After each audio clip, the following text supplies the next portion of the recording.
এটা গ্রিক থেকে এসেছে। হ্যাঁ, গ্রিক, এটা একটা গ্রিক ওয়ার্ড। হোমো শব্দের অর্থ একই এবং শব্দের অর্থ হচ্ছে শব্দ। আসসালামু আলাইকুম সুপ্রিয় শিক্ষার্থী, আজকে আমরা ইংরেজির একটি গুরুত্বপূর্ণ বিষয় নিয়ে তোমাদের সামনে হাজির হয়েছি। টপিকসটা হচ্ছে হোমোফোনস। হোমোফোনস মূলত আমাদেরকে ভোকাবুলারি নলেজের শিক্ষাটা দেয়। তো আমরা অনেকেই অনেক শব্দের উচ্চারণগত প্রবলেমও এই হোমোফোনসের মাধ্যমে ঠিক হয়। যেমন আমরা অনেকেই ছোটবেলায় পুত্রের ইংরেজি পড়েছি সন, মূলত এটা সন না হয়ে উচ্চারণটা হবে সান। তো বেশিরভাগ আমাদের কিন্তু এই সন এবং সান এটা নিয়ে কিন্তু একটা প্রবলেমে পড়ে আমরা কিন্তু বড় হয়ে বুঝি না আমাদের এই উচ্চারণটা প্রবলেম ছিল। তো হোমোফোনস মূলত আমাদেরকে সেই শিক্ষাটা দেয় যে বানান আলাদা হলেও কিভাবে দুইটা শব্দের উচ্চারণ সেম হয়। উচ্চারণ সেম হলেও বানান এবং শব্দের অর্থ এই দুই দিক থেকেই কিন্তু ভিন্নতা আছে।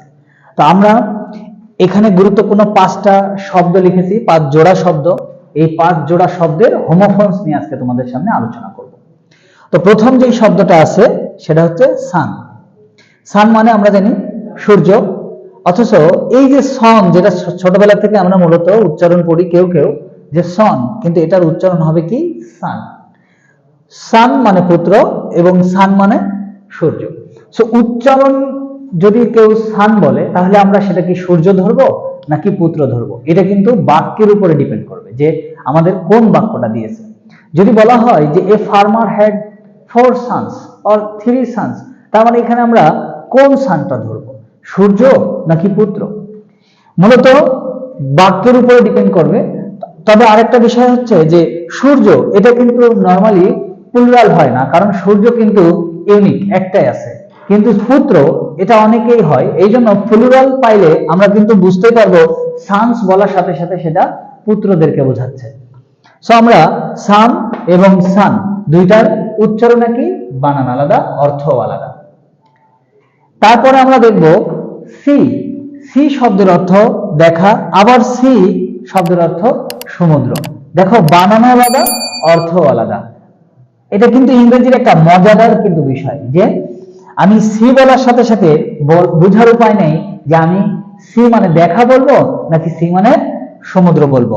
এটা বানান এবং বানানের উপর এবং সেন্টেন্সের বাকি শব্দগুলোর উপরে ডিপেন্ড করে মিনিংটা ধরতে হবে। তো আমরা যদি সি এই শব্দটাকে যদি আমরা পার্টস অফ স্পিচ দিক থেকে বলি, সি শব্দের অর্থ হচ্ছে দেখা। তো এটা কিন্তু মূলত পার্টস অফ স্পিচ দিক থেকে এটা একটা ভার্ব, অথচ সি মানে সমুদ্র এটা কিন্তু একটা নাউন। একইভাবে আমরা যদি উপরের দুটাতে যাই, দুইটাই কিন্তু noun.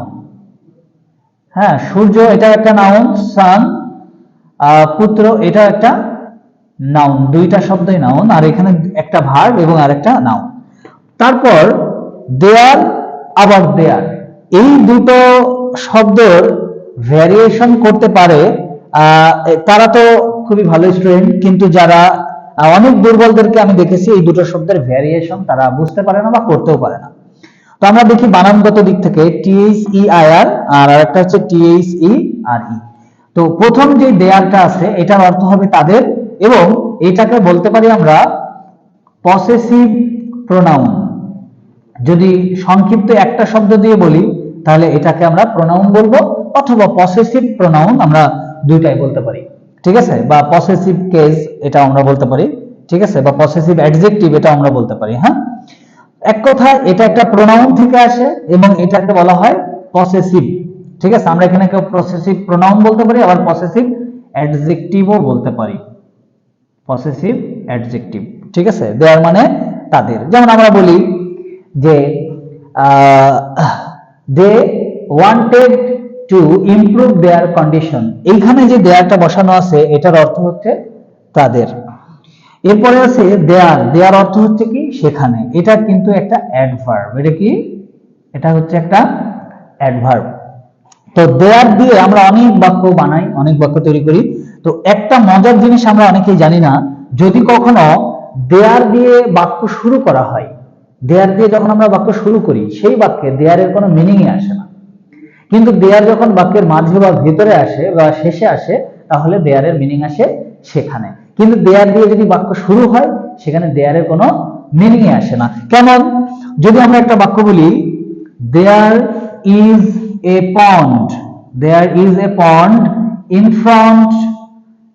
Front of our college, তো এর মিনিং দাঁড়ায় এই জায়গায় যদি আমরা বলি দেয়ার ইজ মানে সেখানে হয়, অ্যাকচুয়ালি এরকম কোনো মিনিং আসে না।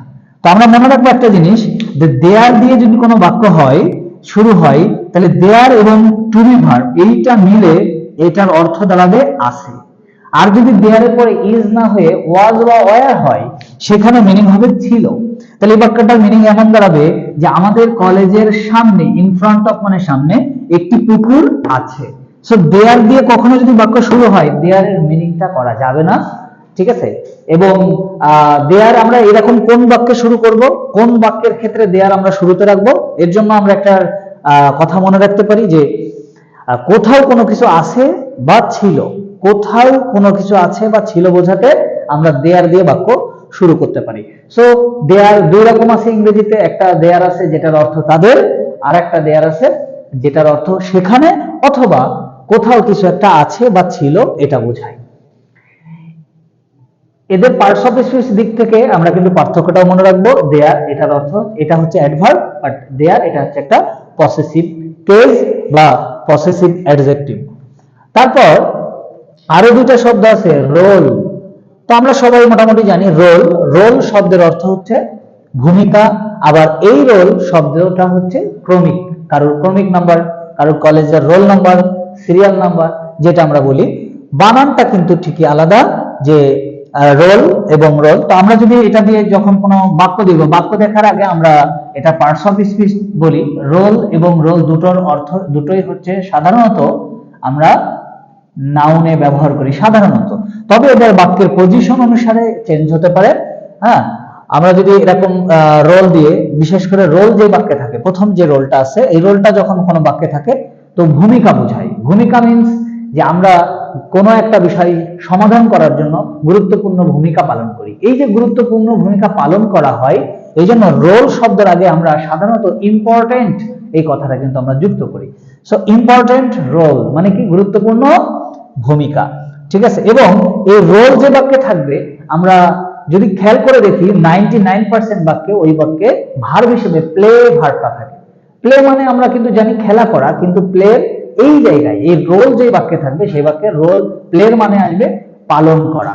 তার মানে একসাথে প্লে এ রোল মানে ভূমিকা পালন করো, এরকম একটা মিনিং আসবে। অথচ এই রোল দ্বারা ক্রমিক নাম্বার বোঝায়, যে তার রোল এত, হার রোল নাম্বার ইজ এত। সো আমরা আশা করি বিষয়টা বুঝতে পেরেছি যে দুইটা রোল কিন্তু বানান আলাদা এবং বাক্যে তাদের ব্যবহারটাও আলাদা।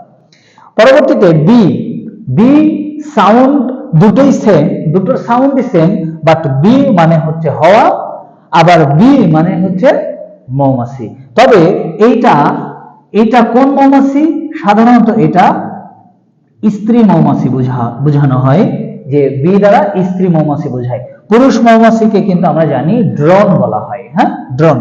তো এখন দেখো বি, এটা আমরা জানি হওয়া, এবং এটা একটা ভার্ব, এটা একটা ভার্ব। কিন্তু এই যে বিটা আছে এটা কিন্তু ভার্ব না, এই শব্দটা একটা নাউন, ঠিক আছে।